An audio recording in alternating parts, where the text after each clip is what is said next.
ہم جماعت کے اموال کو کیسے صحیح طریق پر خرچ کر سکتے ہیں، اور اگر کبھی غلط خرچ ہوتا دیکھیں تو کیا کر سکتے ہیں؟ جماعت احمدیہ میں نظام ہے، ایک بجٹ بنتا ہے، چاہے جماعت کا ہو یا ذیلی تنظیموں کا ہو۔ پہلے لوکل سطح پر دیکھا جاتا ہے، پھر عاملہ اس کو دیکھتی ہے۔ جماعتی نظام میں تو ایک فنانس کمیٹی ہوتی ہے، وہ دیکھتی ہے، پھر شورا میں پیش ہوتا ہے، پھر ڈسکشن ہوتی ہے، پھر اس کے بعد ہر منتھ میں الوکیٹ کیا جاتا ہے بجٹ۔ تو یہ نظام قائم ہے، اس لیے بنایا ہے کہ اس کو پول پروف بناؤ، اس کو محفوظ بناؤ، اور کہیں ایسی جگہ بات نہ ہو جو غلط طور پہ امکان ہو کہ خرچ ہو سکے۔ اور جب یہ پیسہ بجٹ چلا جاتا ہے لوگوں کے ہاتھ میں،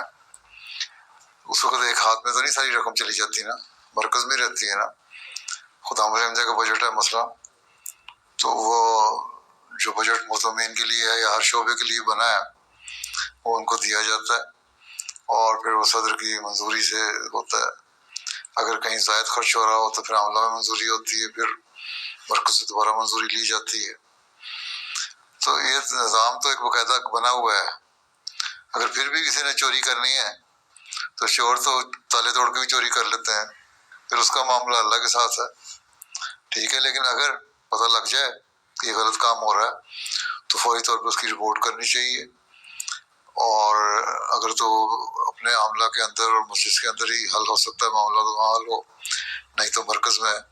رپورٹ کرو، اور مرکز پھر اس کے اوپر ایکشن لیتا ہے۔ قاعدہ بھی بنا ہوا ہے جماعت میں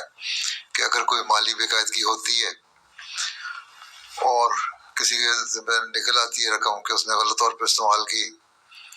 تو وہ ادا کرے، اس کو فوری طور پہ عہدے سے ہٹا دیا جاتا ہے۔ اور اگر زیادہ رقم ہے اور نہیں وہ ود ان ٹائم لمٹ ادا کر رہا تو اس کا اخراج بھی ہو جاتا ہے۔ اور اگر وہ ادا کر دیتا ہے اور پھر اخراج معاف ہو جاتا ہے تو پھر یہ قاعدہ یہ بھی ہے کہ کوئی بھی سزا جو اس کو ملی ہو عہدے نہ دینے کی یا اخراج کی، وہ سزا جب مکمل ہو جائے، مطلب ایک آدمی پورا کر لے، اپنی غلطی تسلیم کر لے اور ادائیگی کر دے غبن یا کسی قسم کی غلط بات مالی معاملات میں، تو پھر بھی اس کو 3 سال تک کوئی عہدہ نہیں دیا جاتا۔ یہ قاعدہ ہے، ٹھیک ہے۔ تو جماعتی نظام تو اس طرح بنایا گیا ہے کہ جماعت کا محفوظ طریقے سے رکھا جائے، جس حد تک محفوظ ہو سکتا ہے مال۔ اس لیے حضرت مسیح موعود صلی اللہ علیہ وسلم نے فرمایا کہ مجھے یہ فکر نہیں ہے کہ مال کہاں سے آئے گا، اللہ تعالیٰ نے مجھ سے وعدہ کیا ہو کہ مال میں تمہیں دوں گا اور جماعتی کام چلتے رہیں گے، اور اس کی کوئی فکر نہیں مجھے فکر صرف یہ ہے کہ جب میرے بعد جو لوگ آئیں گے، وہ جو مال آئے گا اسے دیکھ کے ان میں لالچ نہ پیدا ہو جائے گا، اس کو صحیح طرح خرچ کرنے والے بھی ہوں گے، اس کا صحیح مصرف ہوگا، اس کو صحیح طرح پہ ہر جگہ خرچ کیا جائے گا، جو دیا جائے گا اس کو مناسب طور پر خرچ کریں گے۔ یہ فکر ہے مجھے، بس ایمانوں کی فکر کرنی چاہیے، اور یہی حضرت مسلمان کی فکر تھی۔ اس لیے دعا یہی کرنی چاہیے کہ اللہ تعالیٰ جو کام کرنے والے ہیں، خاص طور پر مال کا کام کرنے والے اور ہر خدمت کرنے والا ہے، اس کا اللہ تعالیٰ ایمان محفوظ رکھے، اور ایمان محفوظ رکھنے کے ساتھ ساتھ اس میں خوف خدا بھی پیدا ہو اس حد تک کہ کبھی اس کے دل میں یہ خیال نہ آئے کہ میں نے یہ جماعتی اموال ہیں ان کو غلط استعمال کرنا ہے کسی بھی طریقے سے، ٹھیک ہے۔ اور نہ کبھی یہ خیال آئے کسی خدمت کرنے والے کو کہ میں اپنی خدمت سے بے اتنائی کروں اتنی کہ اس کا صحیح طرح اس کا حق نہ ادا ہو سکے۔ ہر جو عہدے دار ہے، یا عہدے دار ہم کہتے ہیں لیکن اصل میں وہ خدمت گزار ہے، ہر خدمت کرنے والا جو ہے جس کے سپورٹ کوئی کام کیا جاتا ہے اس کو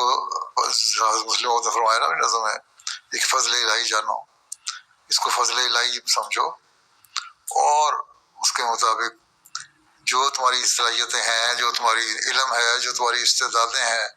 ان کو خرچ کر کے اس کام کو سر انجام دینے کی کوشش کرو۔ تو ہر جو کام ہے جماعت کا، چاہے وہ مال کے رکھنے کا کام ہے، مال کے خرچ کرنے کا کام ہے، تبلیغ کا کام ہے، تربیت کا کام ہے، یا کوئی بھی شعبہ جو کسی کے سپرد کیا جاتا ہے، وہ ایک امانت ہے، اور اس امانت کا حق ادا کرنا چاہیے ہر ایک کو۔ اسی لیے اللہ تعالیٰ نے فرمایا کہ تمہارے سپرد جو امانتیں کی گئی ہیں اس کے بارے میں تمہارے سے پوچھا جائے گا۔ وہاں سے نے فرمایا کہ تمہیں نگران بنایا گیا ہے ہر کام کا، اور جن کو نگران بنایا گیا ہے وہ اس کے ذمہ دار ہیں، ان سے پوچھا جائے گا۔ اور اگر اس کو ادائیگی نہیں کر رہے تو اللہ تعالیٰ ان کو سزا دے گا، چاہے اس دنیا میں پکڑتا ہے یا اگلے جہان میں پکڑتا ہے، اللہ کا معاملہ ہے۔ لیکن جب ہمارے علم میں آتی ہے بات تو قاعدہ یہ بنا ہوا ہے کہ اس کو عہدے سے ہٹا دو یا مالی بے قاعدگی ہے تو بعض دفعہ اخراج بھی ہو جاتا ہے، بعض دفعہ اور سزائیں ملتی ہیں، اور جب سزا جس مقصد کے لیے ملی ہوتی ہے وہ حل ہو جائے، مقصد پورا ہو جائے، یا مالی معاملات ہیں تو مالی رقم اسے